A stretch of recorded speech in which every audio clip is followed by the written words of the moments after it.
ஆச்சி மசாலா. எந்த சமையலும் ருசி தேடும் ரகசியம். 20 ரூபாய்.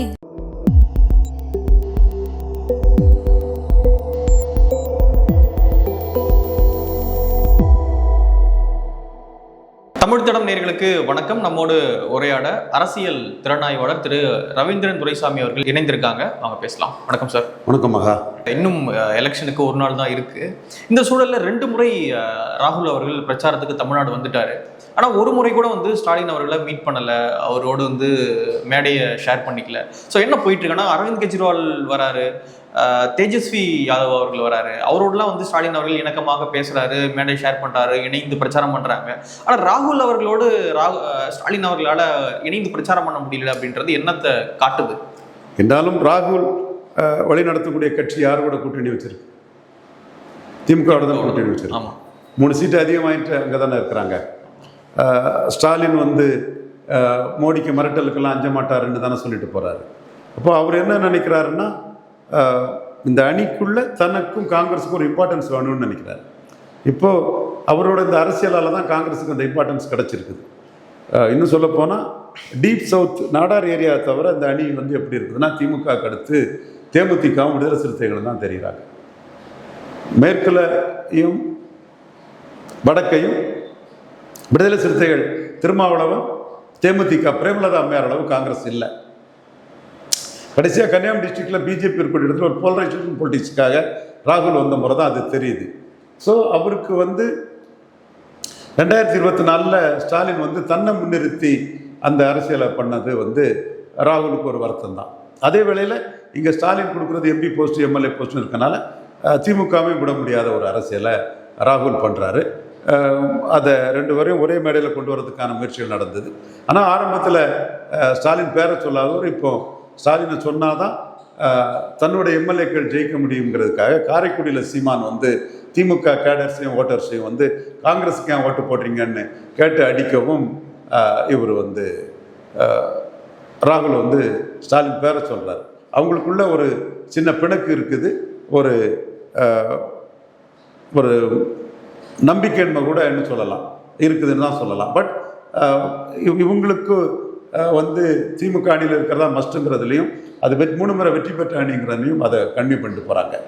நான் தான் சொன்னேன், வெற்றி தொடர்றது வரை அந்த அணி கண்டினியூ ஆகும்னு சொன்னேன். இப்போ தமிழ்நாடு முழுக்க எப்படி சார் போயிட்டு இருக்கு காலம்? எலெக்ஷன் நெருங்கிடுச்சு. என்னோட நான் வெளிப்படையாக சொல்கிறேன், நான் கடந்த காலத்தின் அனுபவங்கள்லையும் அந்த என்னோட லாஜிக்லையும் சொல்கிறேன், திமுக அணி ஸ்வீப் ஆகிடும். ஸ்வீப்னா எவ்வளோ நம்பர் ஹெவி நம்பர் போயிடுவாங்க, 21 விட அதிகம் போயிடுவாங்க. ஓகே, அப்போ கிட்டத்தட்ட ஒரு 200 கிட்ட வந்துருவாங்கன்றீங்க. 180 தாண்டி தாராளமாக தாண்டிடுவாங்க. இந்த 1 இயர் கொங்கு வேளாளர் இருக்கக்கூடிய இடத்துல தான் ஃபைட் இருக்குது. அங்கேயும் இப்போ எடப்பாடிக்கு ஒரு சிக்கல் வரும். இப்போ எடப்பாடி எதிர்ப்பு தான் சீமான் ஸ்டாலினுக்கு லாபமாக இருக்குது. ஸ்டாலினுக்கு பெண்கள் மத்தியில் வாக்கு வலிமை மிகப்பெரிய அளவு இருக்குது. நியர்லி 50% அளவுக்கு பெண்கள் மத்தியில் ஒரு ஆதரவு வளையம் இருக்குது. இந்த 8000 ரூபா 5000 ரூபா அந்த இலவச பஸ் பயணம், மாத உரிமை தொகை, இதெல்லாம் ஒரு விமன் எம்பவர்மெண்ட் ஆட்டே ஸ்டாலின் செய்கிறாரு. அதை தொடர்வாருங்கிற ஒரு நம்பிக்கை பெண்கள் மத்தியில் ஸ்டாலின் மேலே தெளிவாக விழுந்திருக்குது. அது ஸ்டாலினுக்கு ஒரு பெரிய பலமாட்டு இருக்குது. அடுத்தால கன்சிஸ்டண்டாக கலைஞர் மாதிரி அங்கங்கே பல்ட்டி அடித்து அணி மாறாமல் அதுக்கு விளக்கம் கொடுக்காம ஒரே அணியில் வெற்றி அணியில் கூட்டணியை ஸ்டாலின் கொண்டு போகிறது. கூட்டணி பலம் ஸ்டாலினுக்கு ஒரு பெரிய ப்ளஸ்ஸாக இருக்குது. கலைஞருக்குள்ள எதிர்ப்பு ஸ்டாலினுக்கு இல்லை. கண்டிப்பாக ஸ்டாலினுக்கு கலைஞருக்குள்ள எதிர்ப்பு இல்லை. அடுத்தபடியாக போல் மேனேஜ்மெண்ட்னா பணபலம் பெரிய அளவில் திராவிட முன்னேற்ற கழகத்துக்கிட்ட இருக்குது. அடுத்து போலரைசேஷனில் திமுகவுக்கு கிறிஸ்டின் முஸ்லீம் போலரைசேஷன் ஆகிறாங்க, பறையர்கள் போலரைசேஷன் ஆகிறாங்க, நான் வெள்ளாளர் கொண்டர், பிறமொழி பேசக்கூடிய தெலுங்கு சகோதரர்கள், இப்படி ஒரு 4-5 போலரைசேஷன் ஸ்டாலினுக்கு இருக்குது. கடைசியாக விஜய் ஃபேக்டர் எடப்பாடியை தான் அதிகம் பாதிக்குது. அவர் எம்ஜிஆர் ஜெயலலிதா பேரை சொல்லி வராரு, அதிமுக அதிருப்தியாளர்களை வச்சு பழங்கான்றாரு, எம்ஜிஆர் சிலைக்கு முத்தம் கொடுத்து வராரு, திருச்சியிலே எம்ஜிஆர் சிலை கூட தான் இருக்கிறாரு. ஸோ அப்போ எம்ஜிஆர் ஓட்டர்ஸை தான் அவர் குறி வைக்கிறாரு. இப்போ தெலுங்கு ஓட்டு திமுகவுக்கு பக்கம் சாதகமாக இருக்குது அப்படின்னு சொல்கிறீங்க. நேற்று வந்து சந்திரபாபு நாயுடு கோயம்புத்தூரில், ஒசூரில், கிருஷ்ணகிரிலாம் பிரச்சாரம் பண்ணிட்டு இருக்காரு. ஸோ அதுக்கு அந்த தாக்கம் எதுவும் ஏற்படாதா? லிங்குஸ்டிக் மைனாரிட்டிக்கான பார்ட்டி பிஜேபியும் காங்கிரஸும் தான். அதில் சந்திரபாபு நாயுடு வர்றது வந்து அவர் தனக்கு இங்கே ஒரு ஹோல்டை மோடிக்காக ஏற்படுத்த பார்க்குறாரு. அவருக்கு தெலுங்கு தாய்மொழி மக்கள் மத்தியில் ஒரு செல்வாக்கு இருக்குங்கிறத மறுக்க முடியாது. அவர் பாஜகவை மையமாக வச்சு அந்த வாக்காளர்களை திரட்டுறாரு. ஆனால் அந்த வாக்காளர்கள் வந்து அருந்ததியர் உள்ஒதுக்கீடு, ஜிடி நாயுடு பாலம், நிறைய தெலுங்கு தாய்மொழி சகோதரர்கள் அமைச்சராக இருக்கிறது, தேமுதிக கூட்டணி, இதெல்லாம் தமிழ்நாட்டு தொடர்பாக உள்ள மெட்டீரியல் பொலிட்டிக்ஸில் ஸ்டாலின் பக்கம் தான் தெலுங்கு தாய்மொழி மக்கள் அதிகம் இருக்கிறாங்க. என்றாலும் சந்திரபாபு நாயுடு ஒரு பெரிய தலைவர், அவர் பிரச்சாரம் பண்ணுறது என்டிஏக்கு வந்து ஒரு சிறிய அளவிலாவது ப்ளஸ் தாங்கிறதும் என்னோட கருத்து. தமிழ்நாடு முழுக்க வந்து ஸ்டாலின் வர்சஸ் அதர்ஸ் தான். ஏற்கனவே சொன்ன மாதிரி தான் 57-62 காமராஜ் நேரத்தில் ஒரு கூட்டணியை இன்டாக்டாக வச்சு ஸ்டாலின் இருக்கிறாரு. இன்னைக்கு எடப்பாடி பழனிசாமி வந்து 24 அந்த அணி உடஞ்ச அணி ஓட்டுறதுல எடப்பாடி பழனிசாமி பலகீனப்படுறாரு. எடப்பாடி பழனிசாமி அணியில் இருந்த தேமுதிக 2.7 விழுக்காடு எடுத்த தேமுதிக திமுக அணிக்கு போயிட்டாங்க. முபாரக் திமுக அணிக்கு போயிட்டாப்புல, கிருஷ்ணசாமி தனியாக போயிட்டாப்புல. இதெல்லாம் எடப்பாடி பழனிசாமி அணியிலேயே அதிமுக தவிர வேறு யாரும் இல்லை. அடுத்து 18 விழுக்காடு எடுத்த என்டிஏ அணியிலிருந்து ராமதாஸ் வெளியேறி இருக்கிறாரு. தென் அங்கே ஓபிஎஸ் வெளியேறி இருக்கிறாரு. இவர் டிடிவி தேர்தல் முடிஞ்ச பிறகும் எடப்பாடியை விமர்சிச்சுட்டு மீண்டும் உள்ளே வந்திருக்கிறாரு. அண்ணாமலை நீக்கப்பட்டிருக்கிறாரு. எனவே இது வந்து ஒரு கெமிஸ்ட்ரி சரியாக இருக்காது. விஜய் போன்ற புதிய சக்திகள் வரும்போது மோடி பிரதமர்னு சொல்லி அண்ணாமலை மூலமாக எடுத்த வாக்காளர்கள் தான் அந்த புதிய சக்தி பின்னாடி வந்து போகிறதுக்குள்ள ஒரு சான்ஸ் இருக்குது. ஏன்னா அந்த வாக்காளர்கள் வந்து ஸ்டாலினையும் எடப்பாடியும் சீமானையும் மீறி மோடி பிரதமர் அண்ணாமலைக்கு விழுந்த வாக்குகள். ஒரு புதிய சக்தி வந்து வரும்போது பிரதமர் பதவிக்கான தேர்தலாக இல்லாத போது, அண்ணாமலை முதல்வர்னு முன்னிறுத்தப்படாத போது அந்த இடத்துக்குள்ள அந்த வாக்காளர்கள் வந்து டக்குன்னு எடப்பாடியை ஒத்துக்குவாங்களாங்கிறது கேள்விக்குறி. ஸோ அதுக்குள்ளே வந்து புதிய பொல்சாட்டு விஜய் வராரு. ஒரு சில சிறிய எண்ணிக்கை ஜாதிகள் ஸ்டாலினை ஏற்றுக்கலாம். சீமானும் அதை குறி வச்சு பல சமூகங்கள், பிராமணர், இந்த நாடார், முக்குளத்தோர்னு அவரும் தன்னுடைய முயற்சிகளை பண்ணிட்டு இருக்கிறாரு. அடுத்து சசிகலா அம்மையாரோட தாக்கம், அந்த தாக்கமும் வந்து 18 விழுக்காடு என்டிஏ வாக்குகளோட முக்குளத்தோர்களை எடப்பாடிக்கிட்ட இருந்து எடப்பாடிக்கு போக விடாமல் தடுக்கும். இப்படி எல்லா ரூட்லேயுமே வந்து எடப்பாடி பலகீனப்பட்டு தான் இருக்கிறார். பாராளுமன்ற தேர்தலிலே பாஜக கூட பிரதமர் இல்லை தேர்தலில் கூட்டணி போகாதவர் சட்டமன்ற தேர்தலில் போயிருக்காருங்கிறத சீமான் விமர்சனம் பண்ணுறாரு.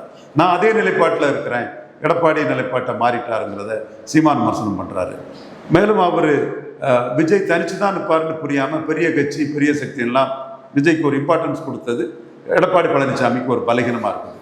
ஸோ இப்படி எல்லா ரூட்லேயும் வந்து சீமானால், பெரிய அளவில் விஜயால், சசிகலா அம்மையாரால், இப்படி பல ரூட்டில் வந்து ராமதாஸால்னா என்டிஏ ஓட்டு பல ரூட்டில் வந்து எடப்பாடி பழனிசாமி பலகீனம் அடையும் போது 2021 விட மோசமான ஒரு சூழ்நிலையில் தான் எடப்பாடி பழனிசாமி இந்த தேர்தலை சந்திக்கிறாரு. அதேவேளை ஸ்டாலின் 2021 பலமான சூழ்நிலையில் அவர் இந்த தேர்தலை சந்திக்கிறாரு. தொடர் வெற்றிகள், அதிகார பலம், தேமுதிக கூட்டணி, முபாரக் கூட்டணி, இரட்டை தலைமையாக இருந்த ஒருத்தர் ஓபிஎஸ் வந்து எடப்பாடியோட முரண்பட்டு திமுக அணியிலே சேர்ந்தது. இது எல்லாமே ஸ்டாலினுக்கு வந்து ஒரு சாதகமான ஒரு சூழ்நிலையை கொடுக்குது. அதையும் தாண்டி விஜய் வந்து அதிக அளவில் எம்ஜிஆர் ஜெயலலிதா பேரை சொல்லி ரெட்டையில வாக்கை தான் சரிப்பாருன்னு சொல்லும்போது 2 ஓட்டு விஜய்க்கு எடப்பாடிட்டு வந்து போகுதுன்னா 1 ஓட்டு தான் ஸ்டாலின்கிட்ட போகும். அப்போ ஸ்டாலினுக்கும் முதன்மை எதிர்கட்சியாக இருக்கக்கூடிய எடப்பாடி என்டிஏக்கும் இடையில் உள்ள வித்தியாசம் 10 விழுக்காடுக்கு மேலே போயிடும். ஆனால் எல்லாமே லாஜிக்காக தான் சொல்கிறேன். சர்வே இதெல்லாம் பலரும் சொல்கிறாங்க. எந்த சர்வே நான் குறை சொல்லலை. அவங்கவுங்க பார்வை, யார் பார்வை நான் குறைன்னு சொல்ல விரும்பலை. சில கட்டத்தில் லாஜிக்காக சில விமர்சிப்பேன் தவிர இப்போ எந்த சகோதரியும் நான் குறை சொல்ல விரும்பலை. என் பார்வை லாஜிக்கோட நான் சொல்கிறேன். 96ஆம் ஆண்டு தோல்வியடைந்த ஜெயலலிதா 2001ஆம் ஜெயித்தாங்கன்னா அதில் அவங்களுக்கு அவரை எதிர்த்த தமாக கூட்டணி, பாமக கூட்டணி, காங்கிரஸ் கூட்டணி, சிபிஎம், சிபிஐ, முஸ்லீம் லீக்னு கூட்டணி வந்து அது 99 மக்களவை தேர்தலில் 42 விழுக்காடு வாக்கெடுத்தாங்க. 42 விழுக்காடு வாக்கெடுத்தவங்க 6 விழுக்காடு எடுத்த தமாகவையும் சுமார் 5 விழுக்காடு பலம் கொண்ட பாமகவையும் சேர்த்து அவங்க 50க்கு மேலே போகிறாங்க. அந்த தேர்தலில் 50 விழுக்காடு வாக்கெடுத்து பாஜக எதிர்ப்பு கிறிஸ்தவ முஸ்லீம் வாக்களை மத்திய ஆட்சி அதிகாரத்தோட கலைஞர் இருந்தார், எடுத்து அவங்க வெற்றி பெற்றாங்க. அது மாதிரி 2009ஆம் ஆண்டு ஜெயலலிதா அம்மையார் 13 சீட்டு ஜெயித்தாங்க. கலைஞருக்கும் புரட்சி தலைவர் இடையில வித்தியாசம் 5 தான். 10 விழுக்காடு எடுத்த விஜயகாந்த் உங்களோட கூட்டணி வரும்போது அந்த கூட்டணி ஜெல்லாகி அது ஒரு பெரிய லெவலில் வடக்க வன்னியர், பறையர், முதலியார், ரெட்டியார், நாயுடு போன்ற ஜாதிகள் 3 ஜாதிகளுமே வந்து திமுக அணிக்கு பெரிய அளவுக்கு வாக்களிக்கக்கூடிய அளவுக்கு வடக்க ஒரு ஸ்வீப் பண்ணக்கூடிய அளவுக்கு 50 விழுக்காடு பலம் கொண்ட ஒரு அணியாட்டு அந்த அணி உருவாச்சு. இப்போ கடைசியாக 2024 எடப்பாடி பழனிசாமி எடுத்தது 23 விழுக்காடு வாக்கு, எதிரணி எடுத்தது 18 விழுக்காடு வாக்கு. இந்த 23ல் 2.7 தேமுதிகவும் சுமார் அரை விழுக்காடு முபாரக்கும் வெளியேறிட்டாங்க, ப்ளஸ் கிருஷ்ணசாமி வெளியேறிட்டாப்புல. அப்போ இந்த 23 20 தான் அவர்கிட்ட இருக்குது. ஜெயலலிதா கிட்ட வந்து ஒரு அணியாட்டே 99ல் 42 இருந்தாங்க, 2009ல் 37 இருந்தாங்க. கலைஞருக்கும் அவருக்கும் இடையில 2 முறை 5 விழுக்காடு தான் வித்தியாசம். இப்போ வந்து அரித்மெட்டிக் படி பார்த்தா எடப்பாடி இதில் 20 போயிடுறாரு. அப்புறம் 18 விழுக்காடு என்டிஏக்குள்ள பாமக ஒரு சிக்கல், அதில் 1 குறைச்சிடுங்க. ஓபிஎஸ் ஒரு சிக்கல், அதில் 1 குறைச்சிடுங்க. எப்படி நீங்கள் குறைச்சி பார்த்தாலும் கூட எடப்பாடிக்கு அந்த ஓட்டிங் ஸ்ட்ரென்த் வந்து 38க்கு மேலே இல்லை. 38க்கு மேலே இல்லைன்னா இதில் நம்ம அண்ணாமலைக்கு ஃபேக்டர் அது இதெல்லாம் நான் சேர்க்கல. ஒரு அர்த்மெட்டிக்கலே வந்து ரவுண்டாக வந்து 38 விழுக்காட்டுக்கு மேலே அவருக்கு பலம் இல்லை. ஆனால் 47 விழுக்காடு எடுத்த ஸ்டாலின் வந்து தேமுதிக, முபாரக், ஓபிஎஸ் இவங்கெல்லாம் சேரும்போது 50 விழுக்காடுக்கு மேல் கொண்ட சக்தி கொண்ட ஒரு அரசியல் சக்தியாக இருக்கிறாரு. 2 அணிக்கும் உள்ள அர்த்மெட்டிக் டிஃபரன்ஸே வந்து 10-12 விழுக்காடு இருக்குது. கெமிஸ்ட்ரி வந்து திமுகவுக்கு கண்டினியூயிங் கெமிஸ்ட்ரி, தேமுதிக வர்றது தான் கெமிஸ்ட்ரிக்குள்ளே எப்படி இருக்குன்னு பார்க்கணும். அதுவும் சோசியல் போலரைசேஷனில் நான் வன்னியர் நான் வேளாளர் கொண்டரில் ஒர்க் அவுட் ஆயிரும் தெலுங்கு தாய்மொழி மக்கள் இதில் அது ஒரு ஒர்க் அவுட் ஆகுதுக்குள்ள வாய்ப்பு தான் அதிகம். ஆனால் இவருக்கு வந்து 24ல் எதிரெதிராக நின்று சண்டை போட்டவங்க தான் ஒன்றா சேர்றாங்க. அப்போ அந்த கெமிஸ்ட்ரி எப்படி இருக்குங்கிறது பெரிய கேள்விக்குறியாக தான் இருக்குது. ஆனால் ஒரு கெமிஸ்ட்ரி கரெக்டாக இருக்கும்னு நான் நினைக்கிறேன். 10.5 தொடர்பாக எடப்பாடி அன்புமணி கெமிஸ்ட்ரி வந்து அவங்களுக்கு கரெக்டாக இருக்குன்னு தான் நான் அதை கணிக்கிறேன். அது புரிஞ்சுக்கிட்டு தான் ஒரு தர்மபுரியில் ஈக்குவல் ஒரு அந்தஸ்து அன்புமணி கொடுக்குறாரு. ஜெயலலிதா இருந்தால் கொடுக்க மாட்டாங்க.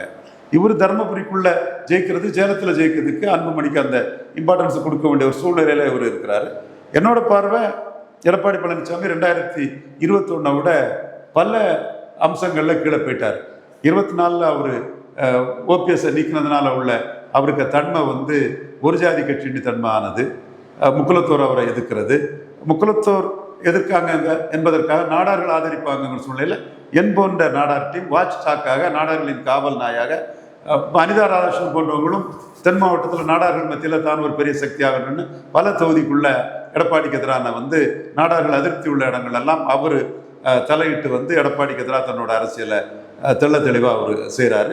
இதில் என் போன்றவர்கள் வந்து 2024ல் கன்னியாகுமரி, நாகர்கோவில், தூத்துக்குடியில் எடப்பாடி டெபாசிட் இழப்பாருன்னு சொல்லி டிக்ளேர் பண்ணி ஒர்க் பண்ணினாங்க.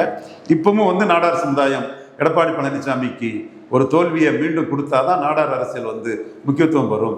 தோல்வியடைந்த ஜெயலலிதா 1996ல் தோல்வியடைந்த ஜெயலலிதா 2001 நாடார்களுக்கு மிக அதிக முக்கியத்துவத்தை கொடுத்து 21 சட்டமன்ற தொகுதிகள் நாடார்களுக்கு வழங்கினாங்க. ஆனால் எடப்பாடி பழனிசாமி அணியில் 13 பேர் தான் இதுவரை இருக்கிறாங்க. பல மாவட்டங்களில் நாடார்கள் புறக்கணிக்கப்படுறாங்க. சிட்டியில் புறக்கணிப்பு, கொங்கு மண்டலத்தில் புறக்கணிப்பு போன்ற விஷயங்கள் எல்லாம் எடப்பாடிக்கு எதிராட்டு நாங்கள் முன்வைக்கிறோம். ஸோ இது எல்லாமே எடப்பாடிக்கு வந்து 2001 ஜெயலலிதா மாதிரியோ 2011 ஜெயலலிதா மாதிரியோ ஒரு சாதகமான சூழ்நிலையை இல்லவே இல்லைங்கிற லெவலில் தான் இருக்குது. ஸோ இது வந்து ஸ்டாலினுக்கும் எடப்பாடிக்கும் உள்ள அந்த கேப்பை வந்து இரட்டை இலக்கத்துக்கு மேலே கொண்டு போயிடும்.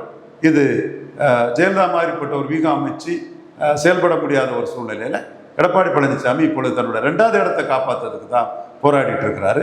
அதற்கும் சில பகுதிகளில் புதுசாக வந்த விஜய் வந்து சில நெருக்கடிகளை கொடுக்குறதாட்டு சில தகவல்கள் வருது. ஓகே, பார்க்கலாம் சார். நிறைய விஷயங்களை மூட பகிர்ந்துக்கிட்டீங்க. நன்றி சார். நன்றி.